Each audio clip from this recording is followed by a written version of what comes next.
with it. We're going to get to see it again. Let's head down for round 8 here from Pittsburgh.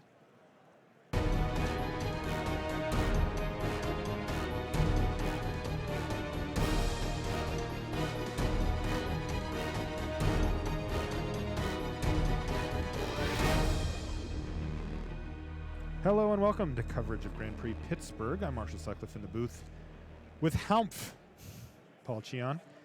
And we've got Tyler Hill versus Steve Rubin. Currently, both players are undefeated in the tournament as we head into round number 8. We got Black-Green Constrictor. We'll get an idea once the deck lists show up for which flavor Tyler Hill has brought to the table. We've seen Energy, and we've seen a little more Delirium-focused versions. The other side of the table, though, Steve Rubin's got a kind of a spicy one here. He's got Blue-Red Fevered Emerge is the name of the deck. And it's got some really cool stuff, a lot of graveyard interactions going on. And we saw him get into kind of a control match earlier and kind of beat up his opponent. Yeah, I think Steve's deck plays very similarly to kind of the zombie deck that we were looking at earlier. It's got a lot of like the graveyard-based cards as well. Yes. But he's opted to play main deck Fevered Visions. Obviously, it tries to smooth out your draws.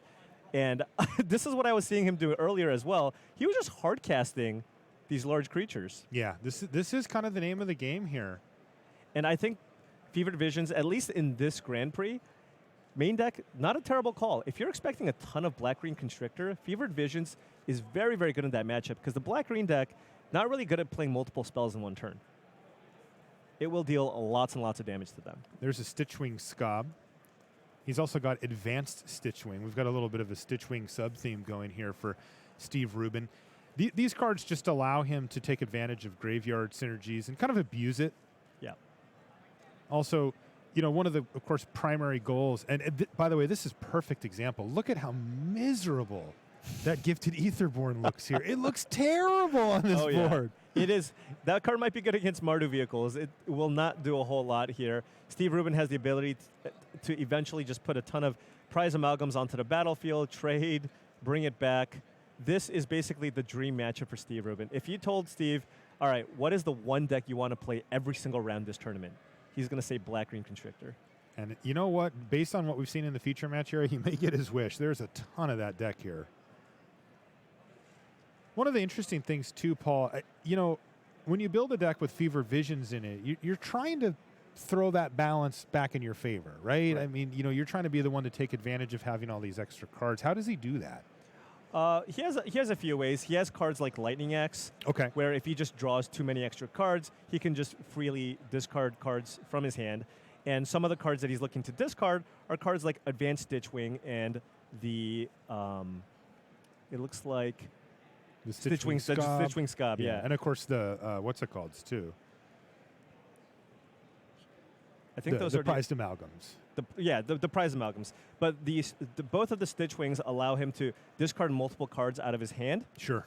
So, and put a ton of threats on the board. Discarding the prize amalgams are basically free because he has no actual way to cast them. Yep. So that's basically how he's going to eventually get ahead with the Fevered Visions. Yeah, Steve Rubin just used a Lightning Axe to take down the Gifted Aetherborn. It does act as an annoyance to him because right now he is able to actually apply significant amount of pressure here. All right, and it looks like he's going to use the ability from the Advanced Stitchwing there. Yeah. To come back into play, discarding a prized amalgam. That's going to trigger that. And then he's going to trigger the Fevered Visions, on end step. Yikes. Yeah, that was a fantastic turn for Steve. And Tyler is just hacking it up. He's just completely dead. He's taking damage from the Fevered Visions. He's taking infinite damage in the air. It's just savage. It's definitely one of those games where you're just like, I don't want to play anymore, man. I don't want to play. Let's just sideboard. Maybe I can have some answers for these Fevered Visions. Yeah, that was a beating. Yeah. Wow. I mean, that's the problem, though, right? Like, if you're playing the Black-Green Constrictor deck, it is just not that aggressive. Its mid to late game is very powerful, but Steve Rubin has ways to interact with you, and in the meantime, he's just slaughtering. I mean, he's getting value for free. And as I was talking about earlier, that's why Martin Juza chose to play the Jund version because it's far more aggressive. It puts a lot more pressure on your opponent's life total. All right, here's Ari Lax at 6-1. It looks like he's gone the way of the Mardu vehicles here as well. If you look to see on the other side, is on Bant Marvel. What's going on there? All right, he's going old school. I can see he's got an Aetherworks Marvel and 6 energy in his hand. Excuse me, on the 6 energy in his energy reserve, but in his hand he's also got an Ulamog. So we know what he's trying to hit. And unfortunately, this one he won't be able to hit. It's going to be probably stuck in his hand for a while. But yeah, he went big. The other Aetherworks Marvel deck we saw earlier today actually did not run Ulamog. Right. That was more of a value deck with an Emerge sub-theme. This is kind of more in line with kind of the old school versions of the deck where you're just trying to go big. Big, big, big. Turn 4 Ulamog game is kind of the game plan there. We did see that one spin the old wheel 5 times. Thought that was kind of interesting. That was interesting. We got so caught up in it, we didn't even realize that it ended in a draw. Yeah, it did.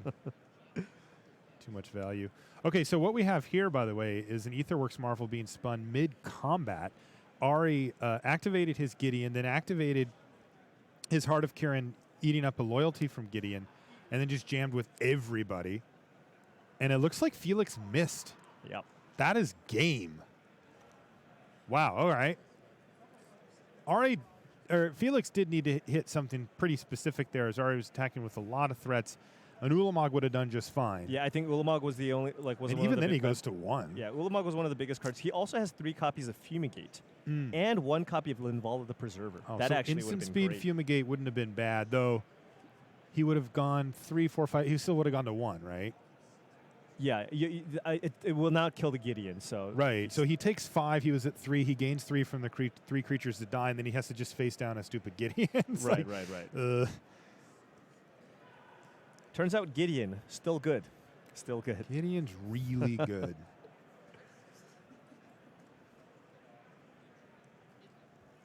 Meanwhile, our main match is they're still shuffling. Yeah. So Steve Rubin, I don't even know exactly how he's going to sideboard in this matchup. It basically just seems like the dream matchup, and he's already pre-boarded. So, taking a look at the sideboard here, probably a 4th copy of the Lightning Axe is what he's going to be bringing in. But that's pretty much it. Wow, so he really is well set up for this matchup. Right. He doesn't really want to kind of dilute his deck whatsoever. So, I feel like he could maybe consider boarding out Fevered Visions if he expects Tyler Hill to bring in maybe multiple copies of Natural State and try to blank it that way. And Tyler Hill does have 2 copies of Natural State and 1 Natural Obsolescence, although Natural Obsolescence does not get, of course, the Fevered Visions.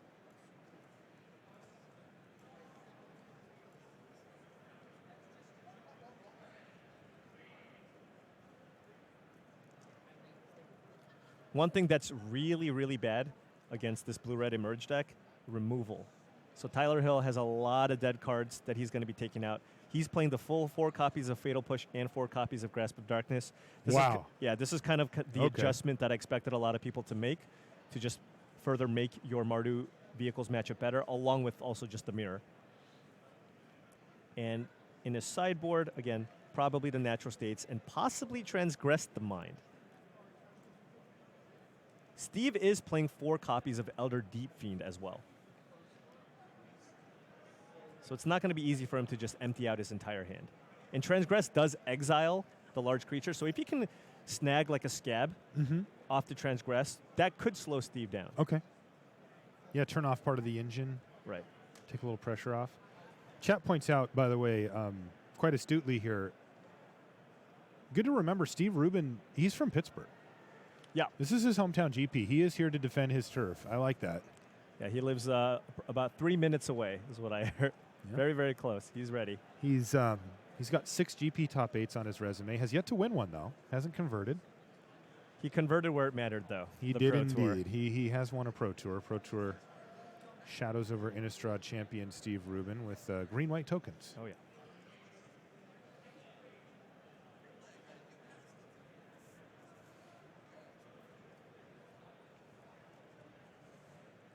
Looks like they're underway. Yeah. And Steve Rubin, I'm assuming we haven't evolved. Okay, there's Evolving Wilds. There should be a land on Tyler's side or something went really bad. Maybe it was like a strategic, like choose to draw, get that extra card, find more natural states.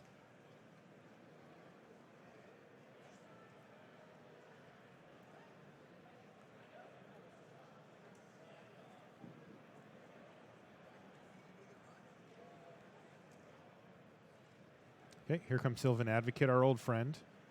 Seen a lot less play ever since Collected Company went away, but still a good card. Yeah, he's making a little bit of a comeback. I have definitely seen people choose to play Sylvan Advocate in various versions of the green-black deck. Here's a Cathartic Reunion. This could really get things moving forward for Steve. Oh, but he's combining it with Fiery Temper. You know, we haven't seen so much madness at the high levels in Standard, but there's still some really powerful cards like Fiery Temper there to get things rolling. Yeah. I know a lot of people were excited about the Madness mechanic when it was first spoiled, kind of thinking about the Madness decks of old, but it just didn't quite pan out. Collected Company was just too much of an impressive card, and everybody just basically had to play that. That's right. All right, well, taking a look at the hand here for Steve Rubin. With the Transgress the Mind, Tyler can take the Wretched Griff there or the Elder Deep Fiend. Yeah. Steve doesn't really have a whole lot right now. He has the ability to buy himself a lot of time with both of the Lightning Axes, and also Tyler just doesn't really have any pressure on him, so Steve just has plenty of time to just find any creature to play. Yeah, as good as Transgress can be, doesn't look amazing here. It's not really going to change the game for quite a while. Yeah. It looks like Elder Deep Fiend ended up being the choice from Tyler. Yeah, Elder Deep Fiend is a much more problematic card because if Tyler doesn't have any instant speed removal, Tyler just can't attack into the threat of an Elder Deep Fiend, whereas the Wretched Griff is just a 3/4 flyer. Now, speaking of attacking, Tyler just hasn't been able to mount much of an offense here at all. Yeah, it looks like he might have kept a very reactive hand. Reactive? Okay. Well, there's a Whining Constrictor, which is good, but, you know, a 2/3 here on turn 5 or 6 doesn't look super great. Right. You got to feel like this favors Steve. Oh, I think Tyler was holding a Blossoming Defense. That's one of the cards. So Let's see. So he does have the ability to protect the Winding Constrictor for a turn. Okay. But Steve does have access to double Lightning Axe. Right now he can hard cast one He's or discard to both of them. He's also 1 mana away from just hard casting Wretched Griff. He is. I think he found himself an advanced Stitchwing as well that he could cast, but with a grip of, 6, 7 cards in hand, he's content to just ship the turn back to Tyler, it looks like. Yeah, he just wants to make sure that the snake doesn't get out of control here.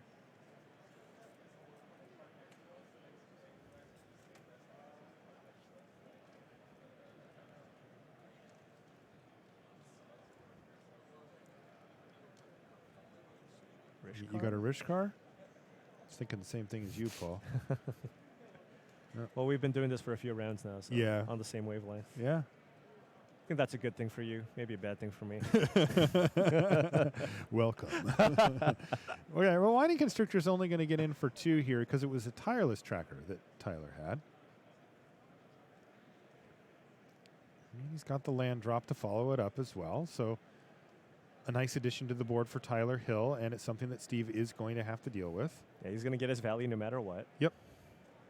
And he's just going to go for Lightning Axe, and he's going to get blown out here by Blossoming Defense. Whoop. Oh, I spoke too soon, it looks like. All right, Tyler's tracker down. Yeah, I think Tyler is valuing the Winding Constrictor more, it looks like. Dear God, why? Have you read Tireless Tracker? We've seen it win a lot of games. Yeah. All right, well, there's the namesake there, Fever Visions for Steve. Perhaps it was a natural state. Maybe could have been. Yeah. I think maybe he's got a... well, I guess it doesn't look so great with only one other creature, but he may also have himself a Verdurous Gearhulk, possibly. Okay.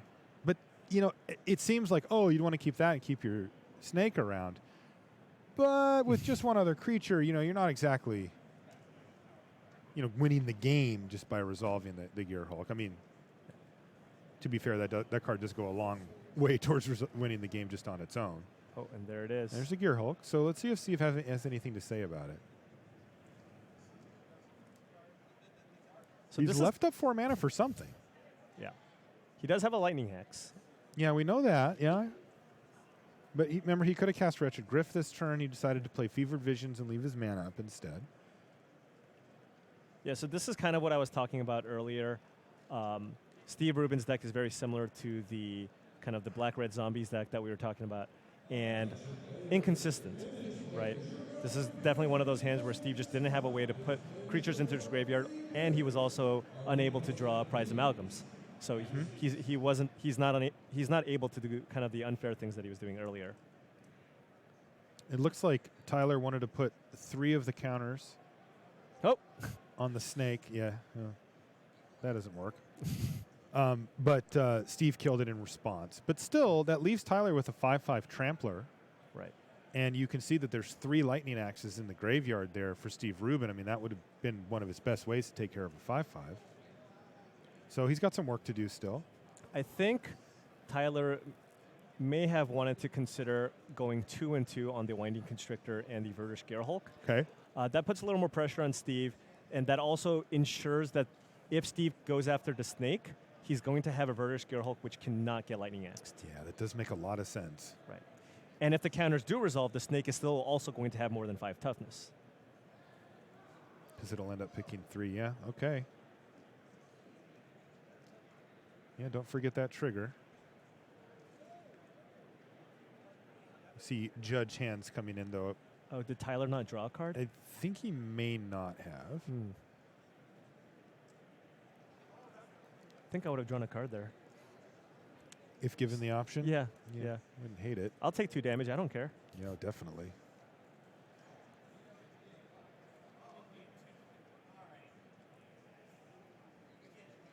Ooh. What do you find? He has a Kozilek's Return, so if he can find a way to get that into the graveyard and then just hard cast the Elder Deep Fiend, which I also believe is in his hand. There's also that Wretched Yeah. Griff. Oh, and the Wretched Griff, yes. He can just get the Verdish Gearhulk for free. God, that seems good. Yeah. It's a little slow. Like, he's going to end his turn here, and he is going to have to use this turn probably to get the Kozilek's Return into his graveyard, but maybe he'll get some value out of it, too. We were talking earlier about cards we haven't seen in a while, and Kozilek's Return, another one of those cards, and Elder Deep Fiend. Yeah, absolutely. I remember when both of those cards kind of first hit the scene together and people kind of figured out the interactions between the two, they were like, oh, well, this is going to be really silly and not fun to play against. Right? But it kind of disappeared. Yeah, it did. Seems like it would be good now. Yeah, being able to just instantly decimate a Mardu vehicle's opponent attacking with a bunch of vehicles and creatures. Here's a well-timed Transgress the Mind, Paul. This is could throw a wrench into the works for Steve Rubin's plan. In fact, he may act here.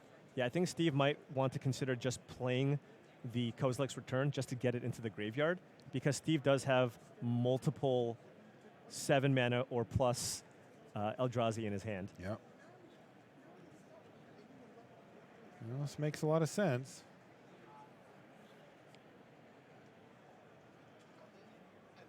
Remember that Kozilek's Return would get exiled if Steve let this happen.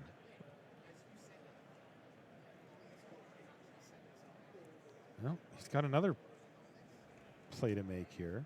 I see. He's going to get back the advanced Stitchwing. And that is going to leave, as you mentioned, the 2 different Eldrazi, which meet the requirement for that Kozilek's Return, and then another advanced Stitchwing. Oh, sure. So that's what he opted to do. Yeah. Instead of hard casting Kozilek's Return, he just chose to use the advanced Stitchwing to get the return into the yard. Okay, so he got a little value out of it, and then, Stitchwing Scob is the other card in hand. But that Wretched Griff will trigger the Kozilek's Return. Yeah. And that's likely... Oh, no, he took the Elder Deep Fiend. Yeah. Yeah, he took that away, but then he gets to just cast the Wretched Griff. And the nice part about how this stacks is the Kozilek's Return trigger will happen before the Wretched Griff enters the battlefield, so he will get he will have a 3/4 on the battlefield. He also has a Sanctum of Ugin in play to start chaining Elder Deep Fiends. I don't know. It looks like he's got 4 copies of it in his deck. So. Yeah, two are exiled, but if he's got more in his deck, then he should be good to go.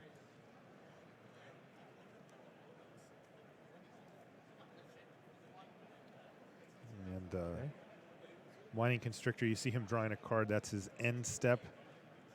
That's kind of interesting that he decided to play the Winding Constrictor when he knows Steve Rubin has a Wretched Griff in hand with a Kozilek's Return in the graveyard. And that Steve really is priced into just doing that this turn. And when Steve did that the previous turn, you know what Steve's game plan is. Right. He wants to kill that Gear Hulk. Yes. Yeah, Tyler Hill, let's see if he can work around this, but that could be a small misstep from him, as that Winding Constrictor is a pretty good building block to start rebuilding a quick board. You know, you go Constrictor into Gear Hulk, and all of a sudden you're smashing again. Without the Constrictor, Gear Hulk's still going to be a good draw, but, you know, even Constrictor Rishkar is good. You know? By the way, Steve top-decked Elder Deep Oh, are you Fiend. kidding me? You did say he had 4 in the deck, so why not the top of your deck? So now he gets to upkeep the Deep Fiend. Wow. And he's going to trigger Kozilek's Return, which is going to knock away the rest of the board. He even got to use his Advanced Stitchwing for the Emerge, so it doesn't die to his Kozilek's Return anyway. And he's going to tap down a bunch of the lands from Tyler Hill as well. What a savaging. Yeah, Steve is getting massive amounts of value here. I wonder if he's going to activate his Sanctum of Ugin. I guess it's still technically on the stack, so he doesn't need to do any of that yet. But he is going to do it, right? I would imagine so. Steve says, I'd like to replay this. Bye-bye. And that could be game, man. Yeah. Home field advantage here for Steve Rubin. Looking good. Yeah, there it is. And now he's going to fetch out another Elder Deep Fiend is my guess. And he can even just put a 3/4 flyer onto the battlefield here as well. It took a little bit of time, but Steve's now starting to have his fun. This is the late game that this deck can provide. And the green-black deck just really cannot compete with this.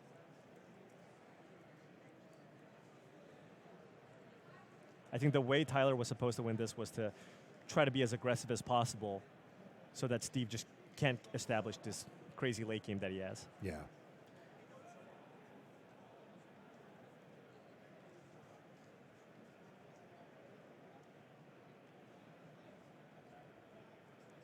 So we have an Elder Deep Fiend, second, a Transgress the Mind. We'll get that last copy of the Elder Deep Fiend.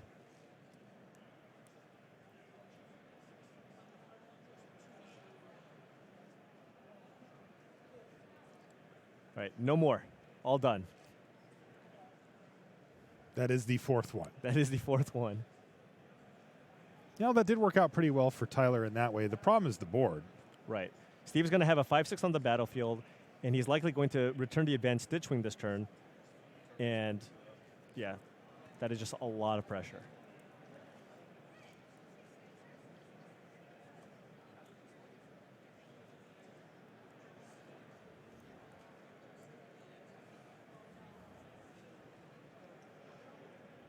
Tyler Hill's at 17 life, but he's facing down a relatively quick clock here. Yeah. Steve also has a Wandering Fumarole in play, which could threaten to deal a lot of damage. That doesn't work.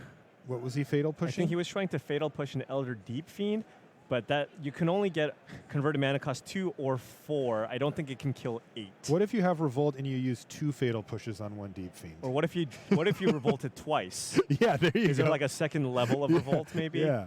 Yeah. No, I don't even think he can target that. Right. So it should just go back to his hand as far as I understand it. Oh, does it maybe I'm wrong. Oh, interesting. Yeah, we can read Fatal Push. Destroy target creature. If it has a converted mana cost 2 or less, destroy that creature. So I guess that means that you can target it, and it just says if it meets that requirement. I don't know how many cards were in Tyler's hand, but All maybe right. he just wanted to empty it out of his hand. You know, I didn't actually know that. Yeah. I did not know that you could target and ultimately throw away your own Fatal Push if you'd like. So I guess it works very similarly to like kind of the old like elemental blasts, where you can target it. You can just target it, but it won't kill it unless it's red or blue. Unless it's blue or red, yeah, exactly. Okay. Well, that sucks for Tyler Hill because... Yeah, you can't even take that back, yeah. No, and the truth is that he's not going to find many targets for that Fatal Push anyway. Right. Like, I don't think that that's ultimately going to affect how the game ends, but that's... I mean, it's good at least that he gets to find that out here where he can apply this in a situation where it might be more effective. I am actually a bit surprised that it's still in his deck after sideboarding because I don't think Steve played any targets for it game 1. And looking at his deck, he has 0 targets for it.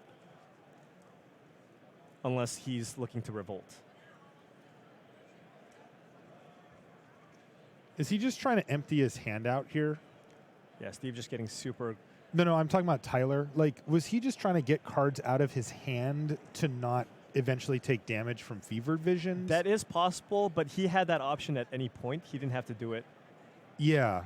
I guess he had 3 cards. Okay. So that could have been it. Like, maybe he was just trying to do it. I'm just looking for a reason. No. Yeah. Because, I mean, there's no way that Tyler doesn't know that he can't kill an Elder Deep Fiend for one black mana, right? Like, that doesn't seem... Yeah. The real thing is just, like, the intricacies on if you can target stuff or not. But it looks like Tyler knew. Right. For me, the real thing is just I'm still trying to wonder... I'm trying to figure out why the Fatal Push is still in there. Just that is a different question. That is the different question. Yes, and that is very relevant here. As Tyler's fallen woefully behind, having found no reasonable targets for his Fatal Push, he just had to fire it off. It looks like, but the problem is that, of course, he's facing down a bunch of Eldrazi, and even if he's going to save a couple of damage by making that play. He's going to die to the board pretty quickly here. Walking Ballista. Yeah, it's interesting how these cards match up these days, right? Because you play against the Mardu deck, and the Walking Ballista looks like an absolute machine gun, and here it's like a little BB gun. Yeah. You start playing against Eldrazi, you're totally different ball game here. Yes, the chat is pointing out that Tyler can target Wandering Fumarole, but I mean that didn't happen. Like that did not present itself, and I don't know that Wandering Fumarole is your biggest problem. Whoa, Nahiri's Wrath? Oh, I haven't seen that in a while. He's just going to do 3 here. I thought that card was going to be good, and it just never did anything. But in a deck where you're looking to discard a bunch of your threats, did anything. Yeah. Huh. Nahiri's Wrath. Did not think I would see that card today. In the meantime, does this end the game? Oh. No, it doesn't. Quite. Interesting. Yeah. So this is the main issue here. Now, Steve's got an active Fevered Visions in play. Tyler... Well, how about we just end the game right now? You were going to make such an awesome point there, too, Paul. But as it turns out, Steve Rubin had the burn spell, and even though he had all types of ways to deal damage, he just got to fire that off on Tyler Thanks, Hill. Steve. I was trying to make a point, and you just had to just go win. Yeah, he always interrupts us by winning the game. It's really just unreal. Uncalled for, Steve Rubin. Just no manners. Man, Steve's 8-0. GP impressive. Pittsburgh, he woke up in his own bed, wandered over here. Casual 8-0. No traveling, no time difference adjustment. He's ready to go. Looks like Ari's given up. He's out of here. Felix C. using up his single pile shuffle. And you can take a look at our feature match area there. There's Maria, by the way, from Magic the Amateur, and she is doing graphics for us this weekend. You'll see her out at the Pro Tour and the GP, sometimes even in the booth here with us. And that's Felix on the left there waiting for Ari to come back. He's probably just hitting the restroom or something like that.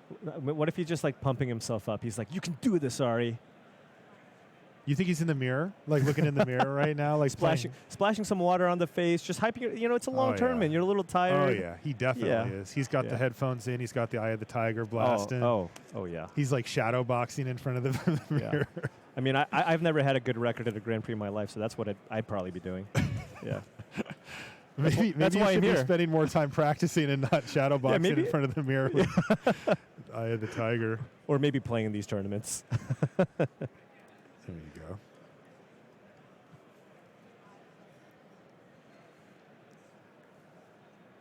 I'm really excited to see this Marvel deck in action. It's always fun when you get to kind of just spin the wheel and see what you can hit. And Felix has some nice ones. I think he built a tuned version of the Marvel deck so that it wouldn't just fall over to the Mardu Vehicles decks. This is the fun part, Paul. Oh, yeah? Yeah, this is where we get to commentate Felix C. thinking. Deep thoughts Maria about working. I mean, what do you think Felix is thinking about here? Like dinner? Not dinner. That's Why not is the route. Ari taking so long? No, I think he's thinking about antelopes. Antelopes? Yeah. Maybe apes? Probably Ooh, graceful antelopes. Graceful antelope. That's a good one. I mean, have you ever seen an antelope jump? It's beautiful. Graceful antelope. Planeswalk. Is it one of the few? Is it the only planeswalker?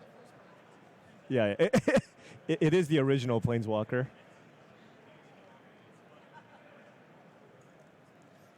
All right, so I'm just gonna take a look at Felix's sideboard here. He's playing against Ari Lex's Marduk Vehicles deck. Please do. And let's just try to figure out what he could bring in. By the way, Ari just got back, so but go ahead. Yeah. We have good news. Right. We have a couple of Kozilek's returns, one copy of Immolating Glare, a second copy of Linvala the Preserver, and also a random Dynavolt Tower.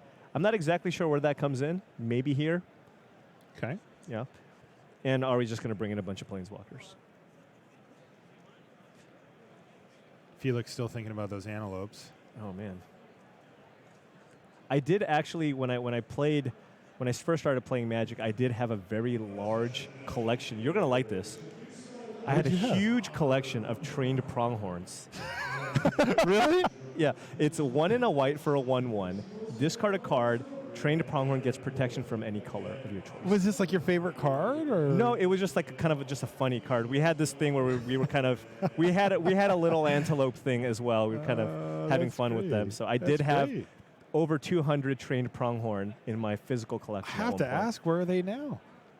It's You probably didn't sell them. it's probably in like a shoebox at my parents' place or something like that. Yeah, along with my Pogs and other games. If you ever find it, I want a Twitter picture of it. You want a Twitter picture of my your binder of my trained pronghorn collection? Yeah, Okay. yeah. I think I had a foil one too. That was actually pretty hard to come by because when you're actively looking for it, the internet, it was harder to get cards. So that foil trained pronghorn was one of my prized possessions. I'm gonna make you jealous right now. In the chat, one of our faithful viewers says, "I have a signed proof pronghorn." Why does he have that? I don't know. Why? I mean, I am a little jealous, but why? I don't know. That is pretty great. Were you the Pog champ? I was pretty good at Pogs. I'm not gonna lie. Maybe better at Pogs than I am at Magic. Although that's not really a huge stretch. But dude, you're a full-time professional. I don't think you ever. I have 9 pro heights points this year. All right, well, it is hard to pick them up when you're sitting next to me, though. That's fair. But yeah, I played a lot of Pogs for 2 years. I still have, again, the shoebox full of Pogs. And yeah. Me and a friend, we would both use our lunch money, split it. We both got like $1. It was elementary school. We'd go to the ice cream truck, buy a set of 10 Pogs, then play for the Pogs. Wow. And then degeneracy. Yeah, well, I would feel bad and give back most of the Pogs. Oh, you would? But I would make sure I took the best Pogs and kept them for myself. Because you were that much better. You got to send the message. Yeah. You got to beat them to the no tips. You got to set the tone, but then you're going to show kindness. Of course, at the same time. I like it. Can't just be, is Ari just drawing his deck backwards? All right, looks like we're finally ready for some action here. Players are tied at 1 game apiece. Marduk Vehicles for Ari Lax versus Felix Seaplane. Bant Marvel. Ari. No, they're mulliganing. We wanted some Back action. to the Pog discussion. All right, so about these Pogs. Oh my goodness sakes. This has been a real build-up. you know, one of us just gonna miss like 3. There was one time where it was the biggest Pog deficit or Pog loss that I had in my career. It was against a 5th grader. Okay. And I was 7, and he basically just cheated. So you're in 3rd or 4th grade? Yeah, it was something like that. Okay, And he basically just cheated and made up a bunch of rules. And then within 5 minutes, like just half my Pogs were gone. Wow. And I was just like, what is going on here? And then I just had to walk away, and I need to ask. What's up? Did you cry? It's okay if you did. I did. You probably should have. I did. The Pogs meant, when you're that young, and you're so invested in something, that means the world to you, right? Yeah. It's like if totally. Plus, that was like a lot of your worldly possessions. Oh yeah. If I like take a candy bar away from Kyle, it's just devastating. Oh yeah. Kyle, my son. He's not even close to 7. He's only, what, 3? Yeah, he's 3.5. Yeah. So can you imagine when he's 7? Oh, my God. Cannot He'll handle probably it. have some pogs. All right. Felix, buddy, do me a favor. All right, Felix, I'm pretty much Just done keep talking. this thing. I'm pretty much done talking about Pogs. So if you could please keep this 6-card hand, that would be great. That's a scry. We're good to go. This has to favor Ari just in general, right? Not the mulligan, but just the matchup. Bant Marvel feels very slow, where this Mardu Vehicles deck is kind of a proven machine. Yeah. And especially also just being on the draw, too. Yeah, of course, that's going to make things tough as well. There's a tune with Ether for Felix. Although it doesn't actually look like... It looks like Felix is actually 4-color because he is playing red for Harness Lightning and Kozilek's Return. So he has a little more interaction early. Okay. Yeah. He perhaps came ready for this matchup. That would be prudent given what happened at the Pro Tour last week. Yeah. In the meantime, Ari Lax with the beatdown curve here. He went 1-drop, 2-drop, and got Felix down to 18 already. So Felix actually has a Kozilek's Return in hand. He's basically just hoping that Ari doesn't play a second artifact. Because if he doesn't, that Kozilek's Return is going to be pretty great here. Or what if it's just another Scrap Heap Scrounger? Oh, that would be fine. He doesn't want to see, like, an Aethersphere Harvester, for example. Oh, yeah. Oh. Okay. Okay, Woodweaver's Puzzle Knot. That's a nice little cushion there. He's got a bunch of energy. And you know this deck can win out of nowhere, too. In the meantime, ouch, take 5. Oof. Oh. That's annoying. Oh. That is annoying. Yeah, that I mean, is still, difficult. Kozilek's Return's still fine, though, right? It still kills 2 of the 3 creatures. Also, what Felix can do is just pass. Mm-hmm. And Ari is going to be so compelled to Ooh, crack he just that drew clue. Aetherworks Marvel, too. Oh, my goodness. Yeah, that was a sick rip. He cracked the clue. He cracked the clue. Oh, and Felix it is. says, pause, please. Timeout. Bang. Oh, man. Kozilek's Return. No. Ari. Yeah, hey, Ari, that guy's Ari. gone, too. Hey. All right. All right, damage does happen. All right, so Ari needs to slam a Planeswalker here. Yeah, it's Gideon o'clock. And look who's here. Hello, Gideon. But that still might have been the difference because right now, if Felix has an untapped land, he can set up in the next turn or two to just play Oh my goodness! It was an Ether Hub that gives him the 6 energy he needed. This is the literal perfect hand he could have sculpted. He had He had the hub. He had the puzzle knot. The tune. All right, what do we got here? Spin the wheel. Oh God, what is he gonna hit? It's gonna be an Utamog for sure. Absolutely gonna be an Ulamog. Oh, there it is! He hit the Ulamog. He did. Oh man. This is unreal. So what is he killing? He's killing Gideon and a land? Oh, he has a and then Kozilek's blocking? Return. And he used the Kozilek's Return as well. Oh, no. What a savaging. Oh, it looks like he left it in the graveyard, I think. So I think he blocked the 2/2, exiled the land. I see. Is what he did. And exiled Gideon, of course, as well. Wow. Yeah. Oh, man. How about we just attack you for 10? What's more likely to happen here? Ari being decked or dying to damage? Decked for sure, because just anything. Right, because he can just jump block. This is like Felix is the 5th grader and Ari's like 7-year-old Paul Cheon right now. Oh, no. Ari, don't get Paul Cheoned. Man. Or Paul Cheoned. Jeez. And Ether Meltdown, too, just to make sure that Felix takes no damage from that Scrap Heap Scrounger. And he has 6 energy. 4 from the Puzzle Knot, 2 from the Meltdown. What can Ari do here? I mean, his deck's just not equipped to deal with Ulamog. It's just that simple, right? Well, yeah, I don't think a lot of people. I don't think a lot of people's decks are equipped to deal with. Yeah, Ulamog. because you need specific answers. Yeah, you need like weird Stasis stuff like Snare. Stasis Snare. Yeah, and Ari just doesn't have access to those type of cards, so he's going to scoop them up. And Felix C. Oh my! Goodness. He's got all the pogs now. Look at that smile. His shoebox is very full. Man, that is how you mulligan to 6, my friends. Great win there for him, and at least he made it excited. He made us wait. I mean, it wasn't him, but this match took a little while to get going. We just built it up. That's all. And apparently we were just building up the excitement.